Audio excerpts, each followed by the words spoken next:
Penyesalan anak Ivan Sugianto usai sang ayah masuk penjara. Kejadian viral hingga membuat pengusaha di Surabaya, Jawa Timur.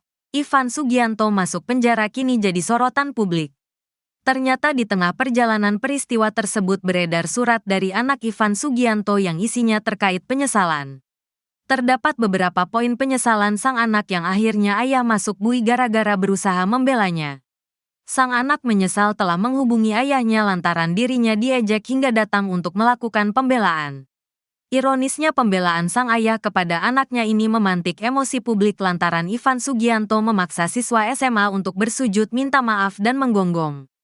Ivan Sugianto ditangkap polisi setelah ada laporan dari pihak sekolah siswa yang diminta menggonggong atas dasar perundungan.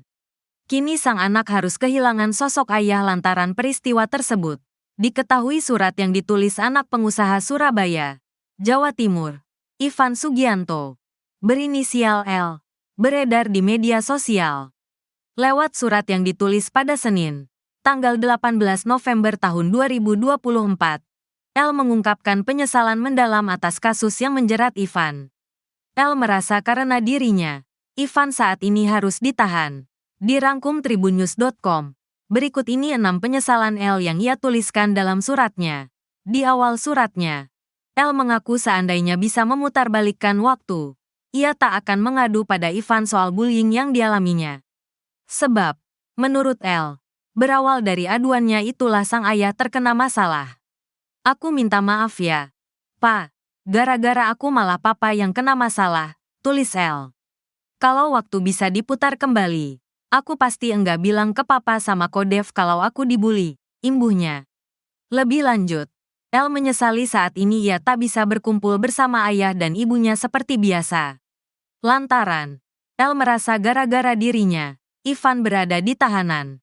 Gara-gara aku, papa di penjara dan papa udah enggak bisa kumpul lagi sama mama dan aku, ujar dia. Tak hanya itu, L juga menyesalkan bullying yang dilakukan warganet terhadap Ivan. Ia merasa dirinya lah penyebab utama Ivan di penjara dan dihujat banyak orang. Aku salah, Pa, maafin ya, gara-gara aku. Papa masuk penjara, dihujat sama banyak orang. Padahal papa cuma membela aku, kata L. Karena itu, L mengaku bingung harus bersikap bagaimana. Remaja tersebut bersedia melakukan apapun asalkan sang ayah tak lagi dihujat. Ia juga mengaku ingin menggantikan posisi Ivan saat ini. Aku harus ngapain ya, Pa? Aku bingung harus ngapain lagi. Aku mau melakukan apapun asal papa enggak disalahin sama orang-orang. Biar papa enggak dihujat lagi, urai L. Kalau aku bisa gantiin posisi papa sekarang, biar aku aja yang dihujat orang-orang di sosmed, lanjutnya. Buntut kasus yang menjerat Ivan, L merasa kehilangan sosok ayah. Sebab selama ini, kata L, kehadiran Ivan sebagai ayah begitu terasa. L merasa Ivan selalu berusaha memberikan yang terbaik bagi keluarganya. Aku lebih rela dipanggil pudel seumur hidup daripada lihat papa masuk penjara lagi. Sekarang aku kehilangan sosok papa yang selalu jaga aku dan jaga mama. Yang selalu berusaha memberikan terbaik untuk keluarga kita, ucap L. Selain kehilangan sosok ayah, L juga merasa dirinya belum bisa membanggakan orang tua. Bahkan, menurut L, ia justru menjebloskan sang ayah ke dalam penjara karena membelanya. Aku sebagai anak bukan malah banggain orang tua, tapi malah papa masuk penjara karena membela aku, ungkap dia. L juga mengaku bertanya-tanya, mengapa di hari dirinya dibully, ia menelepon Ivan. Ia menyesali keputusannya saat itu. Kenapa ya aku harus melibatkan papa? Aku nyesel harus telepon papa saat kejadian itu, kata L. Karena itu, L saat ini hanya bisa mendoakan sang ayah agar senantiasa mendapat penjagaan dari Tuhan. Ia juga meminta Ivan sabar menghadapi semuanya. Sekarang aku cuma bisa berdoa sama Tuhan biar Tuhan bisa jaga papa di dalam sana. Sama biar Tuhan ngasih kekuatan buat aku sama mama. Sorry ya, Pa. Papa yang sabar ya, paparnya.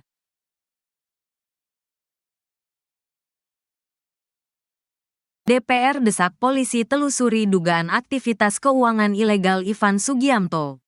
Wakil Ketua Komisi 3 DPR RI Ahmad Sahroni menyambangi Ivan Sugianto di Polrestabes Surabaya, Sabtu, tanggal 16 November tahun 2024. Ivan merupakan pelaku arogan yang menyuruh siswa SMAK Gloria II bersujud dan menggonggong layaknya hewan. Ivan melakukan itu lantaran dirinya tidak terima anaknya dihina. Kekinian, PPATK juga mengindikasikan adanya aktivitas keuangan ilegal yang dilakukan oleh Ivan. Dalam pertemuan itu, Sahroni mengingatkan kepada Ivan dan juga seluruh orang tua untuk bersikap dewasa dalam menyelesaikan permasalahan yang menimpa anak. Pesan kepada semua orang tua, termasuk juga untuk saya, bahwa kita sebagai orang tua harus bisa menyelesaikan permasalahan secara dewasa. Kalau ada hal-hal yang terjadi di ranah hukum, silakan tempuh jalur hukum, tidak main persekusi sendiri. Makanya untuk kasus Ivan ini, diusut saja hingga tuntas. Termasuk temuan patnya. Kemarin kan ada indikasi kejahatan keuangan.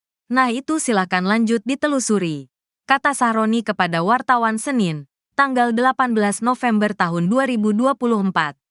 Lebih lanjut, Sahroni pun mengimbau agar para orang tua juga bisa mendidik anak-anaknya agar tidak menjadikan bullying sebagai hal yang dianggap wajar. Dan anak-anak sekarang itu kan saya lihat lagi demen-demennya melakukan bullying terhadap sesama. Dianggapnya keren lah, atau merasa lebih powerful. Nah sebagai orang tua, kita wajib didik anak-anak kita biar tidak berlaku seperti itu.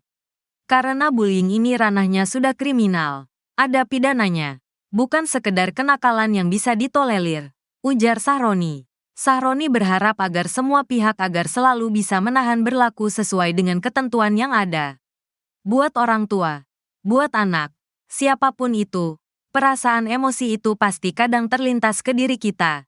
Namanya juga manusia. Tapi tolong jangan pernah kebablasan. Ingat ini negara hukum, pungkas Sahroni. Siswa SMA Kristen Gloria II Surabaya, yang menjadi korban intimidasi oleh pengusaha Ivan Sugianto, kini mengalami trauma mendalam. Kasus ini mencuat setelah tindakan arogan Ivan yang meminta korban untuk sujud dan menggonggong sebagai balasan atas ejekan terhadap anaknya. Rayfon Kristabella, kuasa hukum keluarga korban, menjelaskan bahwa baik korban maupun keluarganya mengalami trauma mendalam. Kini korban dan keluarganya juga masih dalam proses pemulihan. Kondisi mereka saat ini masih dalam tahap pemulihan. Kita juga berdiskusi dengan psikiater dan psikolog karena kejadian yang menimpa mereka pada tanggal 21 Oktober tahun 2024 meninggalkan trauma yang mendalam, ungkap Rayfon. Dilansir dari Kompas TV pada Minggu, tanggal 17 November tahun 2024. Rayfon menegaskan pentingnya penanganan serius dari aparat penegak hukum. Aparat penegak hukum dapat menindaklanjuti dugaan perkara tindak pidana persekusi dan premanisme ini secara serius. Tambahnya, Ivan Sugianto ditangkap oleh pihak kepolisian di Bandara Internasional Juanda pada Kamis, tanggal 14 November tahun 2024. Setelah lebih dari 3 jam pemeriksaan di gedung unit PPK dan Jatanras Polrestabes Surabaya, ia kini ditahan di Polrestabes Surabaya. Selama proses penangkapan, Ivan yang awalnya mengenakan baju putih harus berganti pakaian tahanan berwarna oranye. Ia juga diborgol dan digiring tanpa alas kaki ke ruang tahanan negara di Gedung Anindita Polrestabes Surabaya. Di lokasi ini, Ivan menerima ejekan dari tahanan lainnya, termasuk teriakan, "Sujud, sujud, sujud," dan "Ayo gonggong, gonggong," dari para tahanan.